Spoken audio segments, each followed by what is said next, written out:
Hello, everybody. Jason up Noise Revolution Cave.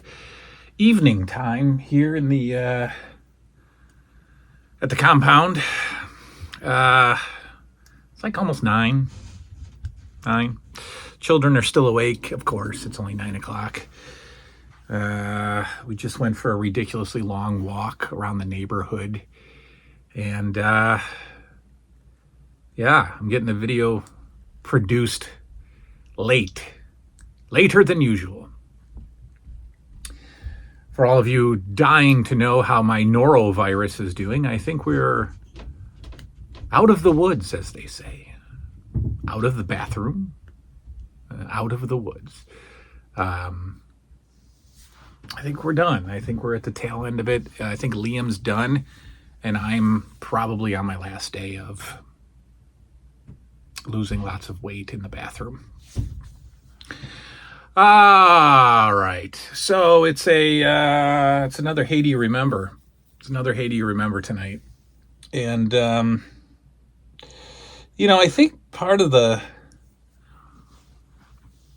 reason why the regulars enjoy the channel so much is that sometimes especially the 80's Remembers, the memories that get dislodged from your brain are so random, but bring so much joy.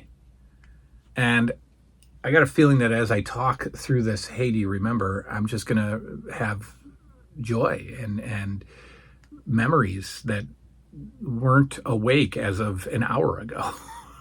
Because as I talk about these things, new things just come to my brain and come out of my face, and we talk about stuff. So there's always a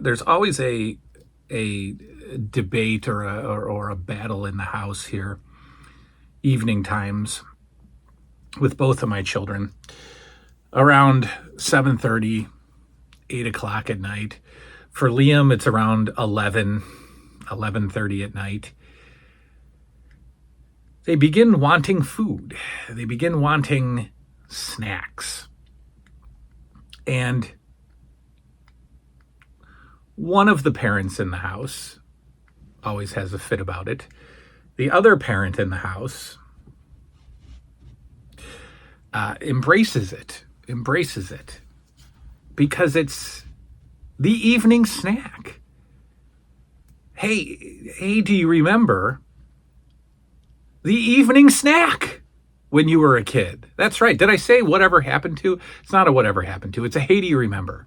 It's a 80's Remember your nighttime snack as a kid. Yeah. That prime time, dinner is over, bedtime is around the corner, but your stomach tells you, it's snack time. And the snack, at least when I was a kid, and it does seem to be the case with my children, when we were kids in the 80's, the nighttime snack was a fourth meal.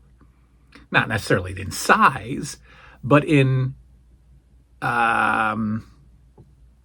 tradition, in expectation. Nobody questioned breakfast.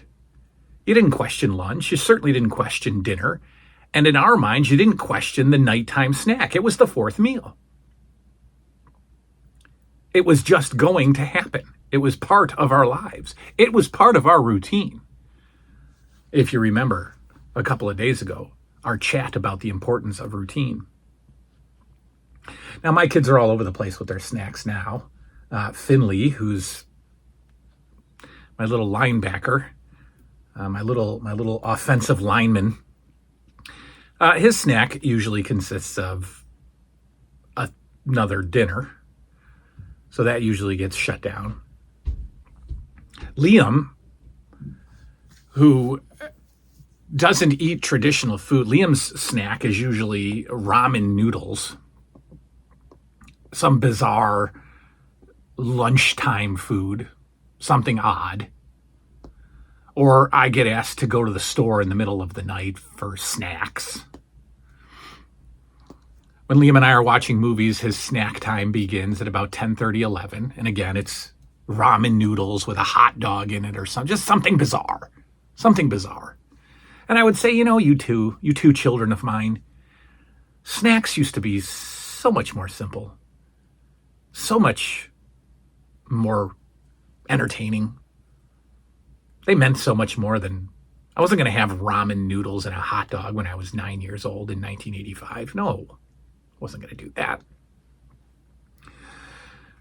But I do remember how routine and how expected and how comfortable the evening snack was. So back in our day, back in the 80s,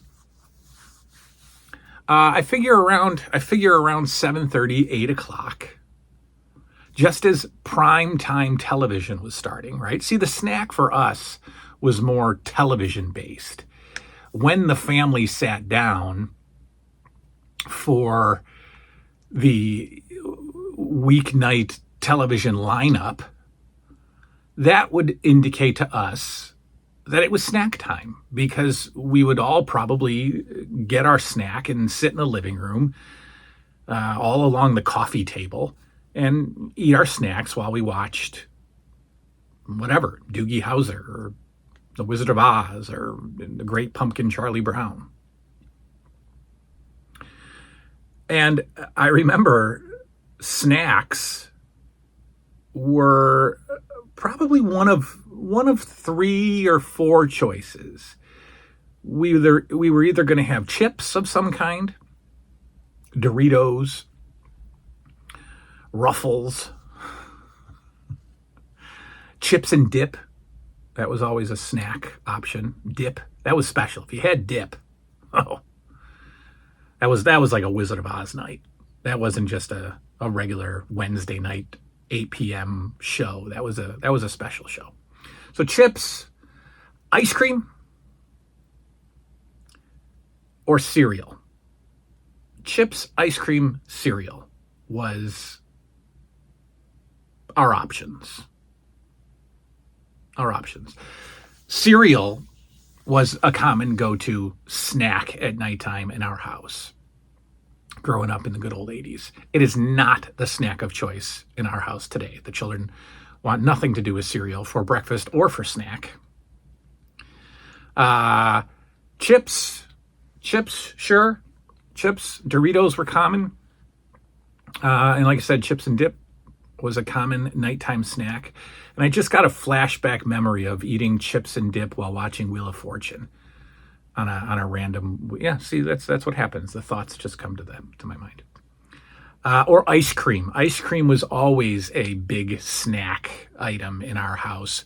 Mom or my dad or whoever, I don't even really remember my dad being home with us, but maybe when we slept over his house, maybe that's where the memories are coming from. But you pull out the big Neapolitan, right? It was always the Neapolitan.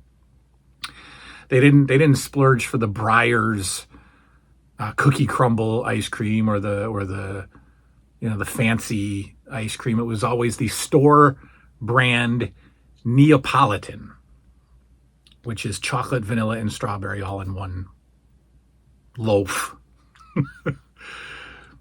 And this is when the ice cream packages were foldable cardboard. And you could actually unfold it and just have this brick of ice cream. But yeah, my dad would scoop out the ice cream, and with him, it was always chocolate syrup on top of it, because that was his snack of choice. So we'd have ice cream, chips, or cereal for our nighttime snack. Now, my snack life changed as I got a little older and moved in with my grandparents, because my grandmother also carried on the tradition of the nighttime snack. She would do it herself. My grandpa, he'd go to bed super early, because he would get up early. So my grandpa was usually sound asleep by like 8 o'clock, if not sooner. And my grandmother would be down in our family room watching TV. and she would start the evening snack. And I just started to before I would hibernate in my room by myself because I was getting older and didn't want to be hanging out with my grandma. But when I was a little younger, maybe 14 or so, I would watch TV with her. We would watch the same shows together, and we'd have snacks. And by that point, my appetite had changed, and my go-to snack at my grandma's was a sandwich. My grandmother would always, even though I assume that she would buy her bread and cold cuts from the same place that the rest of the planet bought theirs, they always tasted better.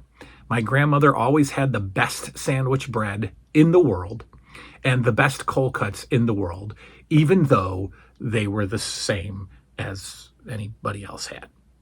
To me, they just were better. Her bread, which was store-bought bread, was always great. Perfect sandwich. And my grandmother would take the cold cuts out of the plastic bag that you would get at the store, at the deli, and she would put them in foil. So she'd take them out of a package, out of the Ziploc bag, and she'd lay them out on a piece of foil and then fold it up. So I knew it was going to be a good night when I went into the fridge and there were like 4 stacks of foil, because I knew we were looking at real cheese, bologna, ham, and probably another meat. And I was like, oh, this is going to be a good sandwich. This is going to be a good snack. So I would have sandwich, and I would have chips, and I would have a Pepsi. My grandmother would have port wine, cheese, and crackers. And then she discovered microwave popcorn fairly late. I think microwave popcorn was like 86. I think my grandma discovered it around 94. And, like it was a brand new thing. And she couldn't get enough. So she'd have microwave popcorn. And a Pepsi. See, that's the thing. Pepsi, apparently back in the 80s and 90s, Pepsi, the caffeine in Pepsi would help you get to sleep, because she would drink it every night. And even further back, older folks would drink coffee before they went to bed. Yes, I know there's a such thing called decaf, but I don't think so. I think back then, caffeine just made you go to sleep. It's just different. It was just better. So you wouldn't think, forget the no caffeine after 4 p.m. kind of deal. No, I was taking Pepsi to bed with me, and it was on my nightstand at night. That's just how great life was. So as the children, bother me now every night for snacks, and Finley gets upset if he doesn't have, a 9-course meal, and Liam gets upset because the options of snacks for him are so unappealing. And so I end up going at 9:30, 10 o'clock at night to the gas station for Takis for him or whatever. Even though it's a pain, it still brings me back to the days of evening snacks and how much I loved them as a kid. And like I said, just reminiscing about some of this stuff, I can picture myself as the clock starts to approach evening and you're a couple of hours removed from dinner. Your stomach told you it was snack time, and we better get the cereal bowls out, and the Cookie Crunch Cookie Crisp better be ready to be poured. Am I just making this up? Was this only in my family? Did you have evening snack time? Was it as important to you as it is to me? Does the tradition carry on today in your family with your own children? Do they have to have snacks before bed?